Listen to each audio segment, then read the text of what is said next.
मंगलम भगवान वीरो मंगलम गोत्रमोगणी मंगलम कुंद कुंदार्यो जैन धर्मोस्तु मंगलम सर्वमंगल मांगल्यम सर्वकल्याणकारकम प्रधानं सर्वधर्माणां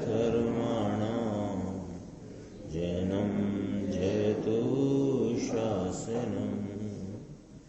मैं नमो तीर्थनायक को, नमो ओंकार वाणी को, नमो उन कुंद प्रभु को जिन्होंने ओंकार धारण की। अहो उपकार जिनवर का, कुंद का दिव्य वाणी का, जिन कुंद धनि दाता उन कहान स्वामी का।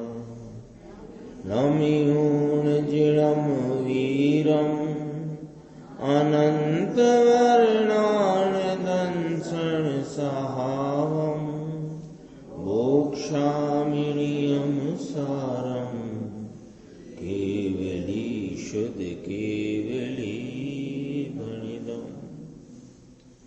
नियम सार जी परमागम ग्रंथ है और इसके परम समाधि अधिकार के अंतर्गत अपनी 124 नंबर की गाथा, इसकी स्वाध्याय अपन ने कल प्रारंभ की थी। उसमें गुरुदेव के द्वारा जो स्पष्टीकरण आया उसमें भी थोड़ा सा अपन ने अंश उसका देखा था। इस गाथा में आचार्य परमात्मा फरमाते हैं कि जो महा आनंद का हेतुभूत परम समता भाव है, यानी चारित्र का भाव है, यानी अपने स्वरूप में लीनता रमणता रूप आनंद रूप भाव है, उसके बिना मात्र द्रव्य लिंग रूपी श्रमणाभास हो और फिर वह भले वनवास में रहे, वर्षा ऋतु में पेड़ के नीचे स्थिति करे, अथवा बहुत तेज गर्मी का मौसम हो उसमें पर्वत की शिलाओं पर जाकर बैठे, अथवा सर्दी का मौसम हो तो नदी किनारे बैठे, अथवा इतने उपवास करे कि त्वचा और हड्डी सब एक मेघ हो जाए, अथवा बहुत शास्त्रों का पठन पाठन करे, अथवा मौन धारण कर ले, इनसे किंचित भी मोक्ष मार्ग का साधन भी नहीं होता, यानी साधन की भी प्राप्ति नहीं होती। ये चर्चा अपनी कल प्रारंभ हुई थी, उसमें अपन थोड़ा सा आगे बढ़ते हैं। 74 नंबर का पेज है गुरुदेव श्री की व्याख्यान में। देखो, पूरे शरीर को क्लेशदायक महा उपवास से, लिखा उपवास है, हो रहा है अपवास। उपवास का अर्थ तो वास्तव में स्वरूप में लीनता, उपनाम समीप, वास माने रहना, जो अपने स्वरूप के समीप रहे वो उपवास है। ठीक है। अब स्वरूप का पता ही नहीं, स्वरूप का भान नहीं, आस्वादन नहीं, श्रद्धान नहीं, उसके प्रति का कोई रमणता तो फिर सवाल ही नहीं। जब स्वरूप का भान नहीं तो क्या चलेगा उसको? अपवास। अपवास माने बेकार वास, माठावास कहते हैं ना गुरुदेव, माठा माने बेकार, किसी काम का नहीं। तो आनंद तो है नहीं, अपवास करे कैसे कि क्लेशदायक अपवास, फिर आनंद तो है नहीं, आत्मा का आनंद तो नहीं, इसलिए क्लेश है। क्लेश है, क्लेश कहा। मुनि को क्लेश कि आत्मार्थी को क्लेश, मोक्ष मार्गी को क्लेश। अरे ये मार्ग में क्लेश है ही नहीं, और जो क्लेश माने वह मोक्ष मार्ग में है ही नहीं, ऐसा है। अभी एक बहुत अच्छा उदाहरण ब्रह्मचर्य की व्याख्या करते हुए गुरुदेव का आया था, नसैनी का। नसैनी देखी ना अपन ने, तो नसैनी में 2 लकड़ी होती है, 2 लकड़ी। तो जो मुनिराज हैं, मोक्ष मार्गी हैं, आत्मा के आराधक हैं, वे 2 लकड़ी की नसैनी पर चढ़ते हुए पूर्णता की प्राप्ति करते हैं। एक लकड़ी है ज्ञान की और एक है वैराग्य की। ज्ञान किसे कहा कि अपने ज्ञान स्वरूप आत्मा के आस्वादन रूप और संचेतन श्रद्धान रूप जो परिणति वह ज्ञान है, और पुण्य पाप शुभ अशुभ भावों से विरक्ति वह वैराग्य है। इन 2 लकड़ी वाली नसैनी पर चढ़ते हुए वे अपने स्वरूप की पूर्णता को प्राप्त करते हैं। अब यहां जो है समता जिसके पास है नहीं, मात्र द्रव्यलिंग रूप श्रवणाभास है, उसके पास तो न नसैनी है न लकड़ी है। 10 धर्म की पगतियां भी कहा से धर्म प्रकट ही नहीं है। धर्म तो धर्मी के आलम्बन से प्रकटता है, निमित्तों के आलम्बन से नहीं, परद्रव्य के आलम्बन से नहीं, राग के आलम्बन से नहीं। कहते हैं क्लेशदायक महा उपवास से, समकित बिना के अपवास क्लेश है। लो सीधी बात, मुनि हो कि गैर मुनि हो, समकित बिना का लंघन, भोजन का त्याग, अपवास क्लेश है। क्लेशदायक महा उपवास से, महा का अर्थ है घड़ा, बहुत। महा का अर्थ कोई महत्वपूर्ण या महिमावान नहीं, महा का अर्थ है बहुत उपवास। तीसरा देखो, अब ये जो मुख्य बिंदु है, सदा अध्ययन पटुता से, शास्त्र वांचन में भी पटु। पटु माने होशियार, निपुण, कुशल, प्रवीण। शास्त्र वांचन में बहुत प्रवीण हुआ है, बहुत कुशल है, निपुण है, शास्त्र वांचे और खूब अध्ययन करे।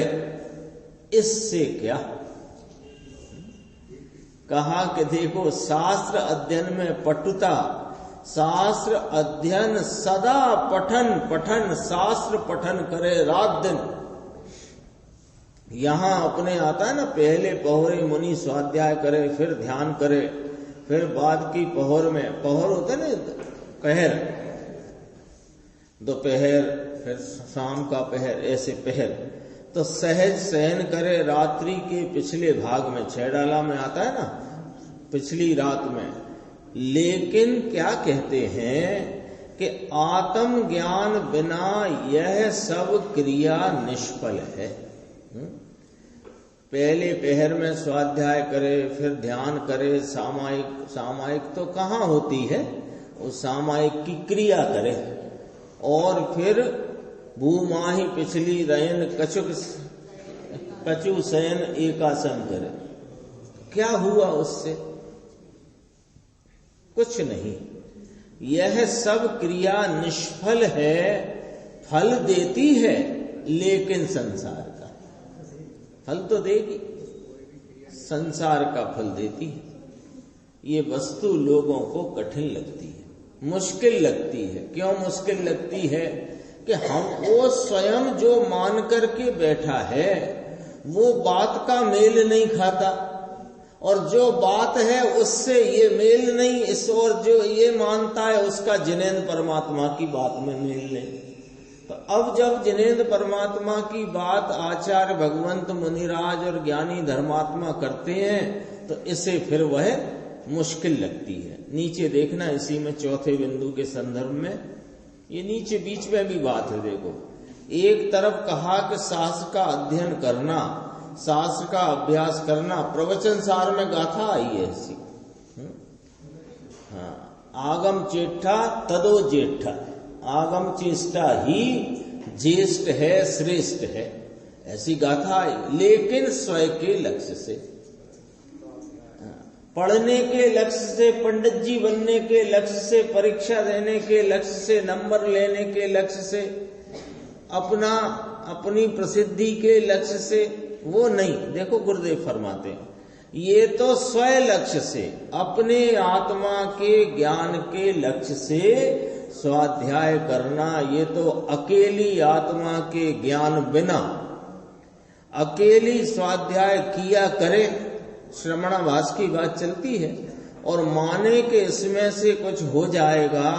शास्त्र महाशास्त्र पीछे सदा शास्त्र पठन सदा करे, रात दिन शास्त्र शास्त्र, तो भी किंचित भी उसको लाभ नहीं होता। बोलो, गर्मियों में, सर्दियों में, बरसात में, प्रतिकूल स्थितियों में बना रहे और उपवास इतने करे कि सूखकर देह कांटा हो गई, कंकालवत, अथवा पठन पाठन में ऐसा लगा कि दिन रात स्वाध्याय स्वाध्याय स्वाध्याय स्वाध्याय, माने स्वाध्याय तो क्या, अध्ययन अध्ययन अध्ययन। और चौथी बात, वचन संबंधी व्यापार की निवृत्ति। अब बहुत अच्छी इसमें चर्चा है, देखना जरा। मौन धारण कर ले, बोलना बंद करे, सतत मौन व्रत यानी निरंतर मौन व्रत धारण करे, तो सू जराय उपादेय फल 6 पूछते हैं।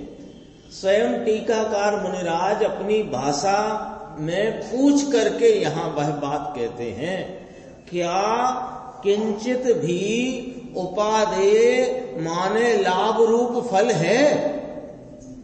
पूछा, इससे क्या किंचित भी फल उपादेय है कि नहीं?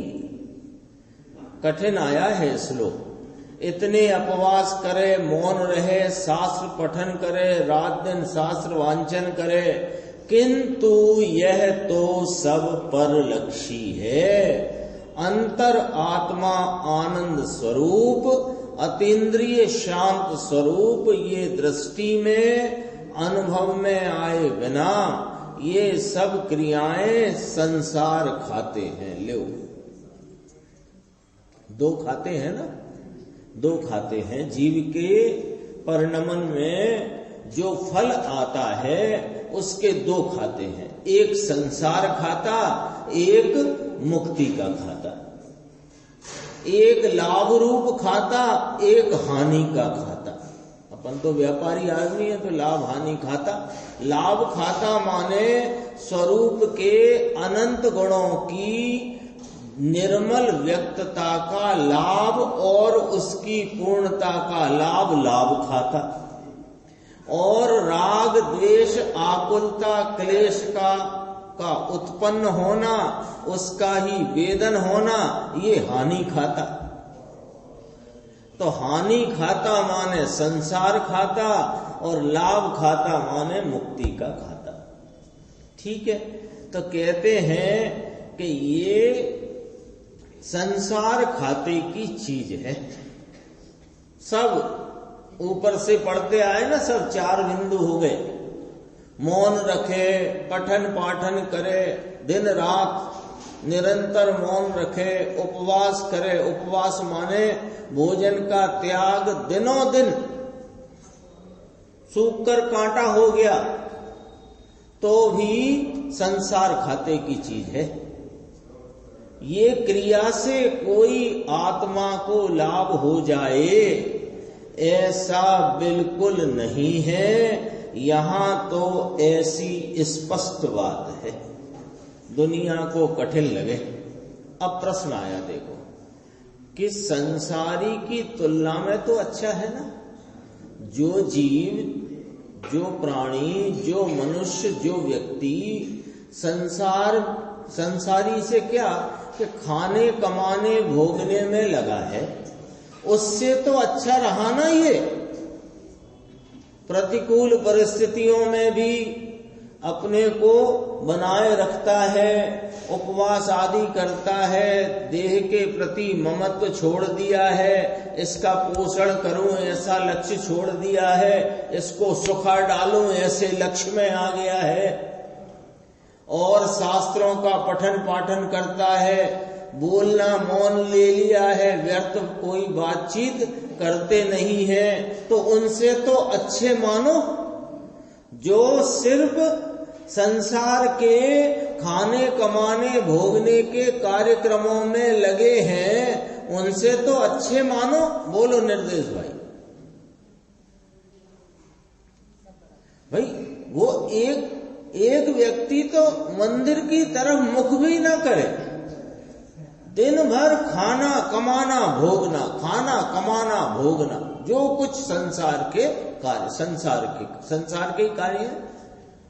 और ये इतनी प्रतिकूल परिस्थितियों में रहे और उपवास करे, शास्त्रों का पठन पाठन करे, वही बोल रहा हूं जो इसमें आए हैं, है ना, निरंतर पठन पाठन करें और निरंतर मौन रखें सतत, उनसे तो अच्छे।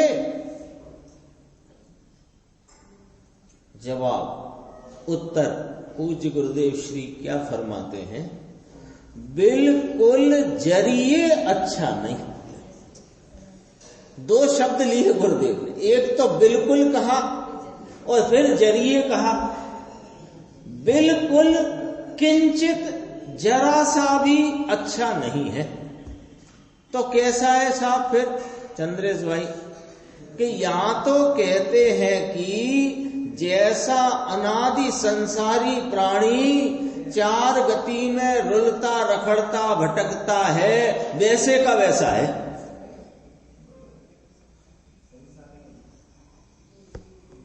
कुछ तो फायदा मिलेगा कि कुछ ना मिलेगा, आगे और चर्चा है, देखो 75 पेज। गुरुदेव कहते हैं, रोज ही कहते हैं, आज फिर कहते हैं कि सम्यक दर्शन तो पर की अपेक्षा बिना निरपेक्ष भगवान आत्मा का अवलंबन करने से अनुभव जो होता है वह सम्यक दर्शन है। लो साहब बोलो, सम्यक दर्शन। देव गुरु शास्त्र की श्रद्धा का नाम सम्यक दर्शन है कि ना? सात तत्वों की भेद रूप श्रद्धा का नाम सम्यक दर्शन है कि ना? स्वपर का भेद विज्ञान सम्यक दर्शन है कि स्वपर का भेद विज्ञान स्वरूप आलम्बन सहित है, वह सम्यक दर्शन है। समझना पॉइंट उसमें। भेद ज्ञान को तो कहा, लेकिन भेद ज्ञान जे स्वय जे पर, ऐसा नहीं। जो स्वय है उसका आलम्बन लेकर उसमें स्वयपना स्थापित करते हुए पर से भिन्नत्व रूप ज्ञान का होना, वह स्वय पर भेद ज्ञान सहित का स्वरूप संचेतन रूप श्रद्धान का जो भाव है उसका नाम सम्यक दर्शन है। लिखा है ना, पर की अपेक्षा बिना निरपेक्ष भगवान आत्मा। ये वस्तु ही निरपेक्ष है, इसे किसी की अपेक्षा नहीं है, ना इसको किसी कर्म की संयोगों की तो बात दूर रखो, इसको अपनी परिणति में होते हुए कषाय की मंदता के परिणाम की भी अपेक्षा नहीं है। ऐसा यह चैतन्य परमात्मा निरपेक्ष भगवान आत्मा। निरपेक्ष कहां से ले आए कि परम पारणामिक भाव स्वरूप कहा कि न कहा? तो पारणामिक भाव का अर्थ क्या होता है? निरपेक्ष भाव। उसका अवलंबन करते अनुभव होता है, वह सम्यक दर्शन है। फिर गुरुदेव फिर स्पष्ट करते हैं, ये सम्यक दर्शन है, ये पर के कारण से नहीं कुछ भी, कि पर की क्रिया इतनी करी तो कुछ मदद मिली और तपस्या बहुत करी और शास्त्र का अध्ययन बहुत किया और एकांत में बैठ कर बहुत विचार किया शास्त्रों के शब्दों का, तो समकित प्राप्त होने में मदद मिली है। ऐसा नहीं है। मदद भी नहीं मिलती कि ना मदद भी नहीं मिलती है। कैसे मिलेगी मदद? बहुत सीधा सच्चा लॉजिक है। शास्त्र स्वाध्याय, शास्त्रों में आया हुआ विषय, उस विषय का विचार करने से जो विषय उसमें शब्दों रूप से आई है व्याख्या, उस व्याख्या का विचार करने से कुछ मदद नहीं मिलेगी कि न मिलेगी? ये क्या कहा? इसलिए नहीं मिलेगी भाई साहब कि व्याख्या का विचार कर रहे हो, व्याख्या का नहीं। जिसकी व्याख्या है उसकी तरफ के ढलान वाले विचार रूप वृत्ति वह भी वास्तव में मददगार नहीं है। वो विचार दशा जो वृत्ति विकल्प और अंतर्जल्प रूप है, वो उसका भी जब तक आलम्बन है तब तक आत्मा का दर्शन नहीं होता। वो भी छोड़ो नाम छूटे ऐसा। देखो, तो फिर मुमुक्षु ने कहा कि देखो साहब, हमने तो चाहे शास्त्र स्वाध्याय हो, भोजन की गृद्धता आदि कम करके रस आदि का त्याग हो, सामान्य भोजन करने की वृत्ति हो, उपवास एकासन आदि हो, पूजा भक्ति हो, इतनी जो कुछ भी क्रियाएं हैं हमने तो सम्यक दर्शन के हेतु से करी है। हमने कोई इस हेतु से नहीं करी है निर्देश भाई शास्त्र स्वाध्याय के इससे पुण्य कमाना है, और हमने भगवान की भक्ति बहुमान पूजा भी इस हेतु से नहीं किया कि हमें पुण्य कमाना है। समझना गहराई है प्रश्न में, प्रश्न बहुत गहरा है। हमने जो शास्त्र की स्वाध्याय करी, सुनते हैं पढ़ते हैं, उस संबंध में जो कुछ भी हमारी विचार वृत्ति चलती है वो कोई हम पुण्य बांधने के लिए नहीं कर रहे हैं, और भगवान की भक्ति पूजा वो भी हम कोई पुण्य बांधने के लिए नहीं कर रहे हैं, और सामान्य भोजन बिल्कुल के ये गड्ढा भर जाए, ज्यादा रस वस और उसकी गृद्धता को छोड़कर सामान्य भोजन रूप हम जो कुछ भी कार्यक्रम कर रहे हैं वो कोई पुण्य बांधने के लिए नहीं कर रहे हैं। वह सब कार्य तो हम सम्यक दर्शन के हेतु से इस क्रिया में लगे हैं। अब तो होएगा कि नहीं सम्यक दर्शन? प्रश्न गंभीर है भैया।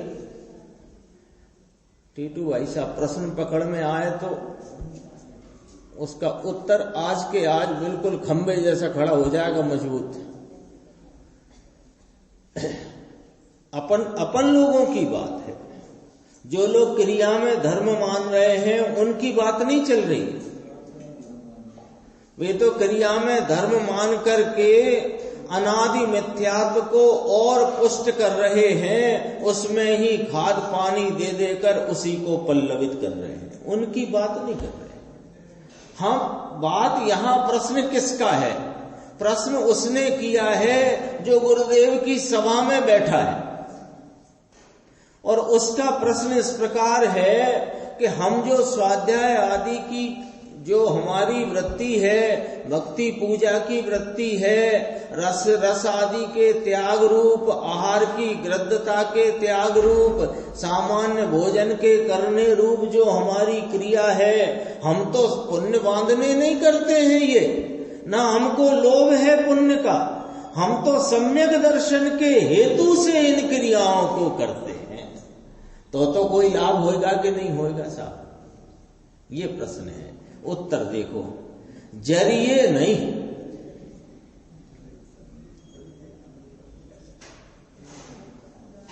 प्रश्न समझ लिया ना? वो प्रश्न नहीं है यशवंत भाई कि हम कोई इन सब में धर्म मान रहे हैं। धर्म मानना तो जब से पूज्य गुरुदेव श्री आप मिले और आपकी वाणी का थोड़ा हमें पकड़ में आई तो हमको ये बात तो हमारे ख्याल में बैठ गई कि इससे धर्म भरम तो कुछ होता है नहीं। लेकिन और पुण्य में धर्म नहीं, और पुण्य कमाए हमने पहले भी बहुत हैं, 9वें ग्रैविक तक गए तो बिना पुण्य के थोड़ी गए थे, तो अब हमारी पुण्य कमाने में भी कोई दिलचस्पी नहीं है। लेकिन इतनी जो सब हम क्रियाएं कर रहे हैं वो हम सम्यक दर्शन के हेतु से कर रहे हैं, आत्म कल्याण के हेतु से कर रहे हैं, तो कुछ तो मदद मिलेगी। जवाब देख लो क्या लिखा है विमल भाई साहब, जरिए नहीं, सम्यक दर्शन के हेतु से ये सब क्रिया कार्यक्रम करे तो भी सम्यक दर्शन नहीं होता।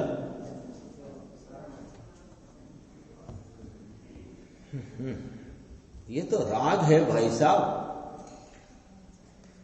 शास्त्र का स्वाध्याय का हो, उसकी व्याख्या के विकल्प वृत्ति हो, विचार की दशा हो, भगवान की भक्ति पूजन विधान हो, कि सामान्य भोजन आदि करने रूप जो कुछ भी, या भोजन नहीं करने रूप जो कुछ भी कषाय की मंदता हो, वो क्या है? राग है। अब बिल्कुल एकदम लॉजिकल बात चलेगी, जैसे 5 में 5 जोड़ के 10 आते हैं, 10 में से 3 जाने से 7 होते हैं, ऐसा जवाब है ये। देखो ये क्या है, जितनी आपने क्रियाएं गिनाई या गिनाना चाहते हो, ये सब क्रियाएं राग हैं कि धर्म है? हम वो ये कह रहा है हम कोई पुण्य कमाने नहीं कर रहे हैं ये सब कुछ, लेकिन हम तो धर्म की प्राप्ति के लिए इन कार्यक्रमों में संलग्न हैं, तो कुछ तो मदद मिलेगी।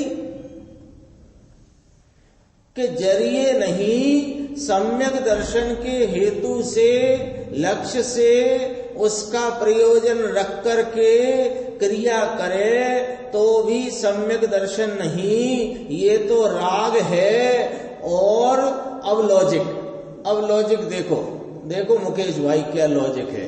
राग ये सम्यक दर्शन जो कि वीतराग परिणाम है, उसका हेतु होएगा क्या?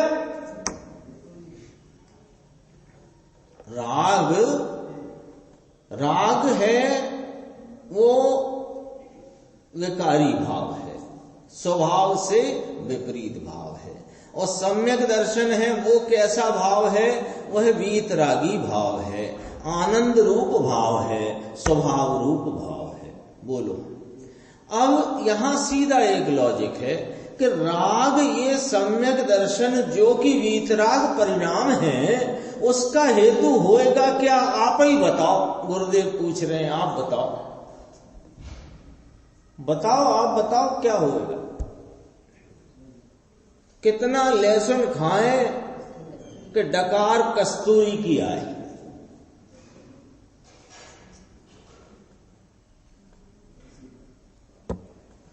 राग यह सम्यक दर्शन वीतराग का हेतु होएगा क्या? कठिन बात है बापू।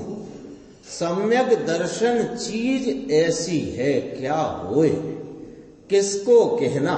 गुरुदेव कहते हैं किसको कहना?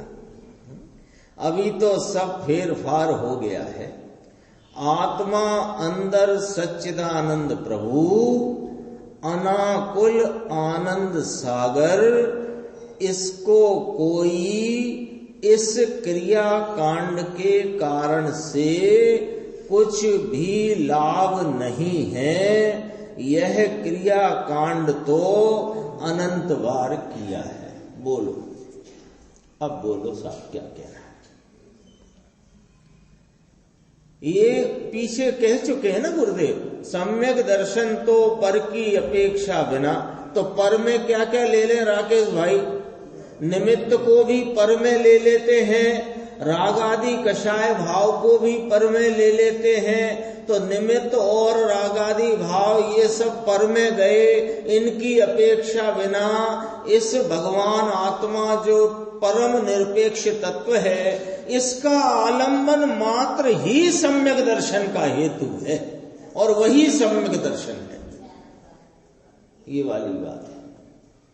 देखो नीचे कहा क्रियाकांड, बात तो मुनिराज की चलती थी। मुनिराज काय को श्रवणावास की चलती थी, है ना? श्रवणावास की चलती थी, और उसमें ये प्रश्न और ये चर्चा आ गई। अब देखो, मुमुक्षु ने कहा द्रव्य से क्रिया करते करते भाव आ जाए, ऐसा नहीं है कैसा? ये द्रव्य से क्रिया करते करते, यही सब बाह्य क्रिया कांड का थोड़ा अभ्यास करते करते अंदर में शायद कोई सम्यक दर्शन रूपी वीतराग भाव आ जाए। तो कहा क्रिया करते करते भटकेगा। कहां भटकेगा? संसार में। क्यों संसार में क्यों भटकेंगे हम? क्रिया करते करते, कि क्रिया करते करते तुम पुण्य बांधोगे, तो पुण्य बांधोगे तो फिर उसका फल क्या आएगा? बस इतना ही बता दो। बांधोगे ना, तो बांधने का फल बंधन होता है कि मुक्ति? सीधी सच्ची तो बात है। क्रिया करते करते भटकेगा, पुण्य बांधता है, मिथ्यात्व सहित पुण्य बांधे, 4 गति में भटकेगा। इसमें 6 डाला में आ गया है ना, मुनिव्रत धार अनंत वेर ग्रेवे को बुझायो, ये आई ना बात। ये सब अपने ख्याल में नीचे देखना। प्रश्न करते करते हो जाए ना साहब, है ना? कहते नहीं करत करत अभ्यास के जड़मति हो सुजान। तो करते करते करते करते करते करते करते करते 1 भव में, 2 भव में, 4 भव में, 40 भव में, 400 भव में, 4000 भव में करते ही रहेंगे तो हो जाएगा। करते करते जहर हो जाएगा। करते करते जहर कैसे हो गया? अरे राग हुआ कि ना हुआ? तो राग को जहर कहना कि अमृत? शुभ राग को भी कि हाँ शुभ राग को भी। राग का जहर होता है, इससे अमृत सागर भगवान प्राप्त नहीं होता। कठिन बात बहुत भाई, मार्ग ऐसा कोई है।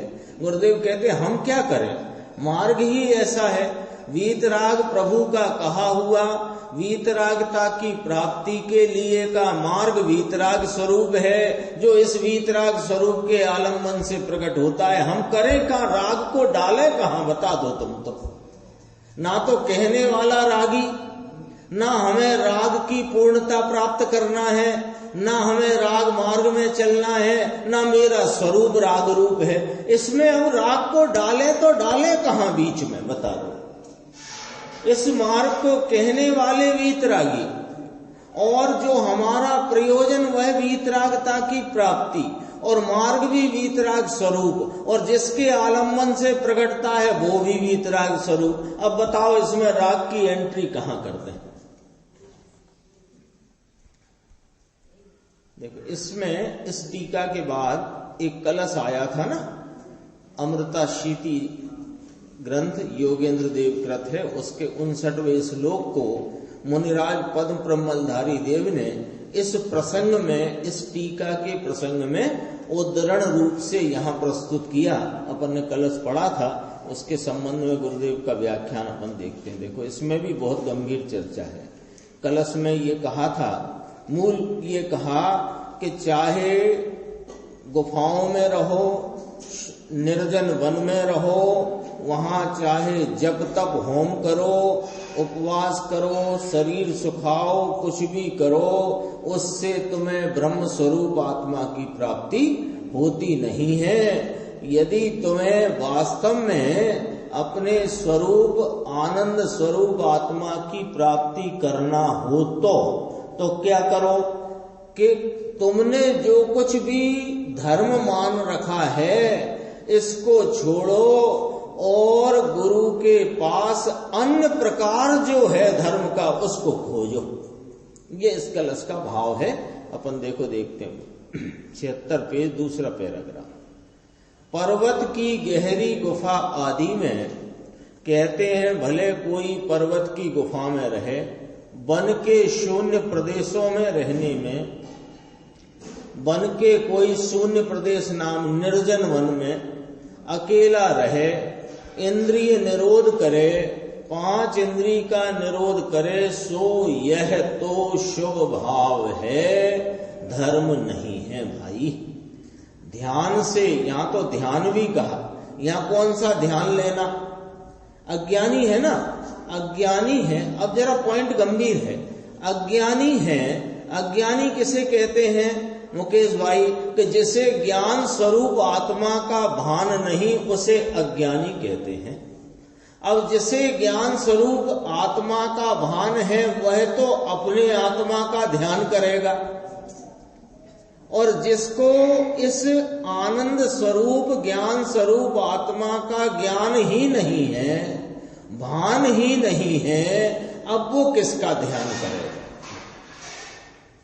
वो किसका ध्यान करेगा? है ना? अब उसके पास विषय ही नहीं है। उसके पास क्या है? ज्ञानी के पास तो वेदन, अभी वेदना का चला ना कलश 156, कि ज्ञानी को तो ज्ञानी आत्मा वेदने वाला और अपने आनंद की अनुभूति उसके वेदने के योग्य। तो उसके पास तो वेदन में क्या चल रहा है? अपने आनंद की धारा। तो वो ध्यान करे तो अपने आनंद स्वरूप आत्मा का करे, और जिसके परिणति में राग ही वेदन में बह रहा है, वो किसका ध्यान करेगा? ये लिया देखो, ध्यान भी कहा ये राग का शुभ ध्यान, मैं ध्यान करता हूं, ध्यान करता हूं, ऐसा विकल्प है।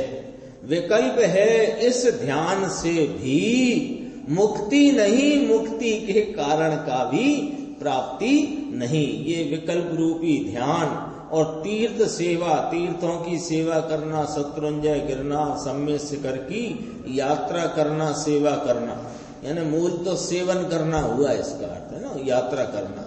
इससे कोई मुक्ति वुक्ति है नहीं, धर्म है नहीं, इससे कोई धर्म होता नहीं। ज्ञानी को भी अशुभ से बचने शुभ भाव आता है, लेकिन धर्म मानता नहीं, बंद मानता है, हे मानता है। धर्मी को शुभ भाव, धर्मी को भी शुभ भाव तो आता है, किंतु इसको हे जानकर इसका फल इच्छता नहीं। मैं तो आनंद हूं, ज्ञान हूं, राग तो बंध का कारण जहर है। शुभ राग ज्ञानी को होता है, तो भी ज्ञानी तो ऐसा मानता है कि ये तो काला नाग है। फर्क देखना थोड़ा सा। ज्ञानी को अशुभ से बचने शुभ भाव आता है। ये ज्ञानी के संदर्भ में ही कही गई बात है। ये अशुभ से बचने शुभ भाव आता है। क्यों कि अज्ञानी को अशुभ से बचते शुभ भाव आता है, और शुभ छूटते कहां चला जाता है? अशुभ में चला जाता है। और ज्ञानी के पास 3 भूमिकाएं हैं, और उत्कृष्ट जो आराधक हैं उनके अशुभ का लगभग नाश हो चुका है। तो अभी अपन प्रारंभ के ज्ञानी की भी बात करें, चतुर्थ गुण स्थानवर्ती ज्ञानी साधक आत्मा के आराधक, उनके शुभ अशुभ नहीं है, शुभ भाव है, और उनके पास एक तीसरी भूमिका शुद्ध की है, तो वे उस शुभ को भी छोड़कर शुद्ध में जाते हैं। तो ज्ञानी को अशुभ से बचने शुभ आता है, लेकिन ज्ञानी ऐसा मानते हैं ये काला नाग है। और हम क्या मानते हैं शुभ भाव को? कि देखो ज्ञानी को भी तो आता है। फर्क देखना जरा, बस वाक्य का फर्क है थोड़ा सा।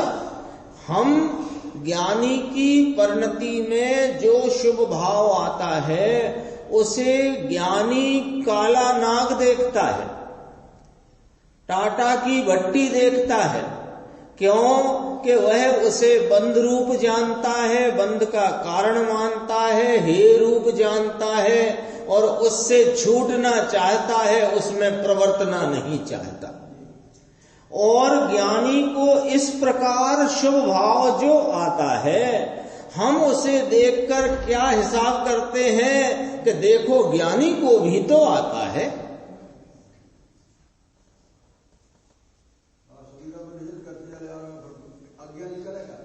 अज्ञानी शुद्धता का स्वरूप है, उसकी पहचान करे। अज्ञानी अज्ञानी ही क्यों रहे?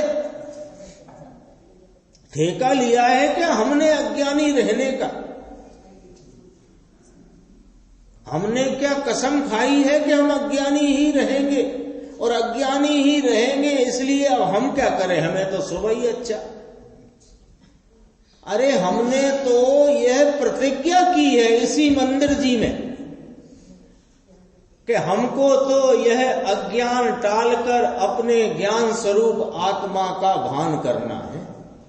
तो जब प्रतिज्ञा अपने स्वरूप की प्राप्ति की करी है तो स्वरूप प्राप्ति करो।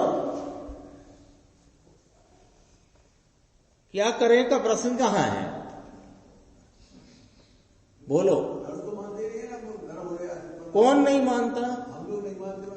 हाँ, नहीं मानते। धर्म हो रहा है ये नहीं मानते। ये चर्चा अभी अभी थोड़ी देर पहले हो चुकी है कि हम जो कुछ भी करते हैं वह सम्यक दर्शन के हेतु से करते हैं तो ठीक है ना। तो का जरिए नहीं करे कि आत्मा के तत्व का निर्णय करो, उसकी प्राप्ति करो, और क्या करो। स्वाध्याय से होगा तो स्वाध्याय तत्व निर्णय के लिए करो। स्वाध्याय के लिए क्यों करते हो स्वाध्याय? हैं? स्वाध्याय की अध्ययन के लिए मना है, तो स्व शब्द लगाने से गड़बड़ हो जाएगी। स्वाध्याय जैसे आप कह रहे हो वो अध्ययन चल रहा है और अध्ययन की मनाही है। जाओ अपने स्वरूप के निर्णय के लिए एक अक्षर पढ़ो, एक लाइन पढ़ो, सत्स्वरूप के निर्णय के लिए पढ़ो। इसका नाम स्वाध्याय है। ये जो प्रवचन सार की अभी अभी बात याद करी थी ना, आगम चेष्टा तदो चेष्टा, स्वयं के लक्ष्य से किए जाने वाली स्वाध्याय। 6 डाला का एक पद पढ़ो, 3 भुवन में सार वीतराग विज्ञान तान, तो वो इतना भी पढ़ो तो काय के लिए पढ़ो? याद करने के लिए। बोलो कल को कोई यही ना कि इन्हें 6 डाला ही याद नहीं है। जानकारी भी रखना चाहिए। अरे एक अक्षर भी जिनवाणी का स्वरूप की तत्व के निर्णय के लिए होना चाहिए। ये इसमें बात आ रही है और गुरुदेव श्री स्पष्ट इसका खुलासा कर रहे हैं। देखो, द्रव्य से क्रिया, ये हो गया ना, नीचे चल रहा था अपना कर, कहाँ था, मैं पलट दिया पेज मैंने, इसलिए हाँ देखो। हाँ, थोड़ा सा एक बिंदु और लेते हैं, जो भाई साहब कहना चाहते हैं वो बात भी आ जाएगी। 78 पेज है, देखो। इसके बाद की चर्चा आगे करेंगे। आगे बहुत गंभीर चर्चा है इस गाथा के अंतर्गत। 78 पेज पे प्रश्न है मुमुक्षु का, अशुभ में से शुभ में तो आए पहले।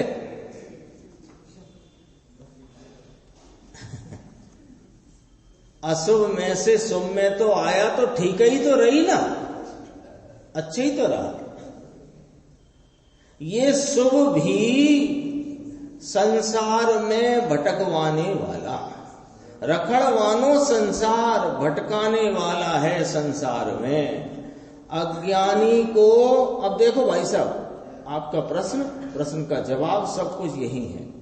अज्ञानी को अशुभ में से शुभ, यह संसार के भटकने का भाव है, और ज्ञानी को अशुभ टालने के लिए शुभ आता है। सम्यक दृष्टि को अशुभ टालने के लिए शुभ आता है।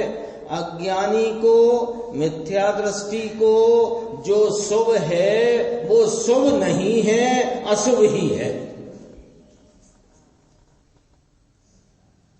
किसके भरोसे? न जिसे रस्सी पकड़ के चढ़ना चाहते हो, वो रस्सी तो ऊपर से खुली पड़ी है, वो रस्सी तो खुली पड़ी है, क्या पकड़ के चढ़ोगे? जिसको शुभ मान करके प्रवृत्ति कर रहे हैं कि चलो हमको कोई पुण्य वन्य नहीं कमाना, हमें तो सम्यक दर्शन का हेतु से हम इस कार्यक्रम में लगे हैं, तो हमें कुछ तो लाभ होएगा, कि तेरी रस्सी खुली पड़ी है ऊपर, क्या पकड़ के चढ़ते हो? मिथ्या दृष्टि को ये शुभ शुभ नहीं, ये अशुभ ही है। और देखना निर्देश, आत्मा का जरिए लाभ नहीं। जरिए तो समझते हैं ना, किंचित भी, जरा सा भी। सम्यक दृष्टि को हे बुद्धि है, इसलिए अशुभ से बचने के लिए शुभ आ जाता है। आ जाता है, आता है का मतलब आ जाता है, तो भी ये पुण्य बांधता है, इसको भी धर्म नहीं होता। इस संबंध में पुण्य पाप अधिकार में कलश आचार्य अमृतचंद भगवान ने कहा, जिसमें पांडे राजमल जी ने उसकी टीका करते हुए कहा, कोई जानेगा कि मिथ्या दृष्टि को तो पुण्य बंध का हेतु है और ज्ञानी को तो ये मोक्ष का हेतु होगा। ऐसा है नहीं। आया है ना, कलश आया, उसकी टीका आई है पांडे राजमल जी की।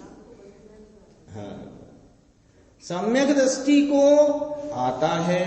अपन आप कहते हैं ना, हमको, हम मानते हैं कि इससे धर्म नहीं होगा, तो हमको हे बुद्धि है। अरे हे बुद्धि हो जाए तो आत्मा में उपादेय बुद्धि हुए बिना नहीं रहेगी उसी क्षण, उसी क्षण। हे बुद्धि हुई नहीं है, अभी भी कोई ना कोई, किसी ना किसी राग के भाव के भाग में कोई ना कोई इस प्रकार की वासना बसी हुई है कि इसमें से लाभ होगा। जिस समय हे बुद्धि हो जाए, आत्मा उपादेय हुए बिना रहेगा नहीं, ये तो बिल्कुल तत्पर बैठा है माला पहनाने आपको माने उपयोग को। देखो, सम्यक दृष्टि को हे बुद्धि है, इसलिए अशुभ से बचने के लिए शुभ भाव आता है, तो भी वो शुभ भाव से भी ज्ञानी क्या कर रहा है, बंधन कर रहा है, पुण्य बांधता है। इसको भी धर्म होता नहीं, निर्जरा होती नहीं, संवर होता नहीं। समकिति को भी समझना। अब इसमें जरा टेक्निकल बात है, समझना। उसको जितनी स्वरूप आलम्बन से उपजी हुई शुद्ध परिणति की धारा है, उसके कारण और अपने स्वरूप की दृष्टि के कारण भोगों में भी निर्जरा है, लेकिन परिणाम विशेष की तरफ से देखो तो बंध है, संवर नहीं, निर्जरा नहीं। वो भोग के काल में भी शुद्ध परिणति की धारा होने से, स्वरूप पर दृष्टि होने से ज्ञानी धर्मात्मा को निर्जरा चल रही है, संवर है।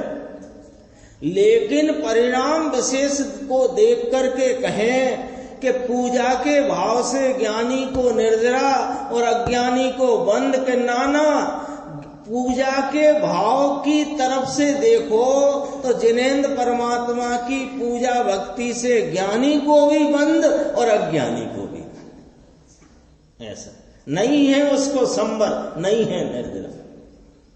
समकिति को भी भगवान की सेवा, तीर्थ सेवा, पूजा यात्रा करने से धर्म नहीं होता, कठिन काम है। से इस चर्चा अपन आगे की स्वाध्याय